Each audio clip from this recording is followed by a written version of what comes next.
In the US, a young man at the centre of a heated national debate that transects gun laws, race and politics has broken his silence, controversially on the Fox News network. In August last year, police shot Jacob Blake multiple times in the back, triggering protests in Kenosha, Wisconsin. 17-year-old Kyle Rittenhouse says he wanted to help protect people threatened by rioters. Armed with a rifle, he shot dead 2 people and injured a third, claiming self-defence. He's been acquitted of all charges. We, the jury, find the defendant, Kyle H. Rittenhouse, not guilty. But the case has reignited debate on gun rights, vigilantism and racial injustice in the US. Rittenhouse has now spoken publicly for the first time. It wasn't Kyle Rittenhouse on trial in Wisconsin. It was the right to self-defense on trial. Right. I'm not a racist person. I support the BLM movement. I support peacefully demonstrating. How polarized it became is absolutely sickening. Yeah. Like, right or left, people using me for a cause that should never have been used as a cause. Bernadette Villalona is a criminal defence lawyer and has been following this trial closely.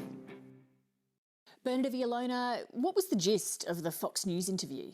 So I was surprised by the Fox interview of Kyle Rittenhouse because I was expecting something much more political, but I think it was pretty much neutral in the sense that Kyle Rittenhouse told his story about what he felt and how he's adamant that he was acting in self-defense.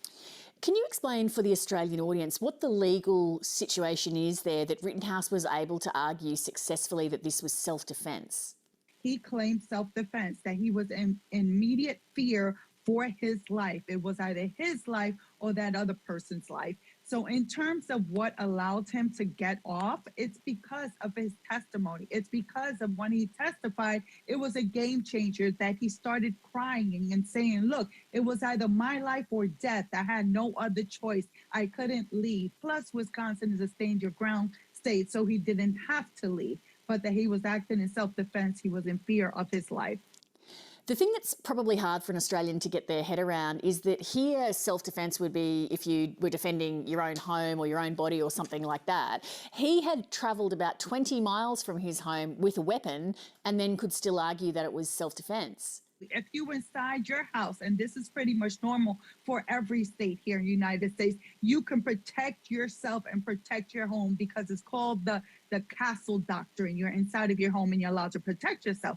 But in terms of self-defense, for Kyle Rittenhouse, he was in the street. And this goes pretty much for a lot of the states here in the United States, is that if you feel someone's about to put imminent deadly harm upon you, that you can protect yourself, but you have to be sure that the threat and force you're using is the absolute necessary one and that it's reasonable. Did the Fox interview shed any light as to why Rittenhouse had gone to that area with a weapon?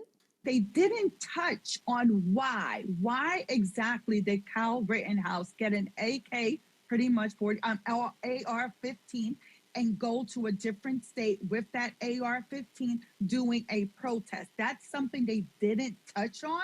However, what they were saying, oh, he was going there to protect property, protect people's lives, keep the streets safe. But it doesn't say exactly why he went there with that weapon, whether it was actually necessary, because either way, he wasn't of age in order to carry a weapon. You made the point that the interview was less political than expected, and he actually said in it that he thought this matter had been politicised and used by both the left and the right. Is it credible that he is not playing this in any kind of political way? It's not credible to me because you got to think, something that the jury did not hear is that just a couple of days after his release, Kyle Rittenhouse is photographed inside of a bar with the Proud Boys wearing a shirt that said Free AF, curses, right? So these are his affiliations that he had with such right-wing organizations. So in terms for him to say that it was too politicized, you were part of that politicization. In fact, your bail money and your representation came from that. Again, for an Australian audience, can you explain why this issue has become so polarised in the US? If we compare Kyle Rittenhouse, a white 17-year-old boy, to someone else who so many people, African Americans that are in jail of that same age, who are in custody for carrying a firearm for 3.5 years or even more, it's like, what is the difference? It's race. So is there a double standard when it comes to the criminal justice system and carrying firearms? Bernarda, thank you very much. Thank you for having me. That's the program for tonight. Thanks for your company. Good night.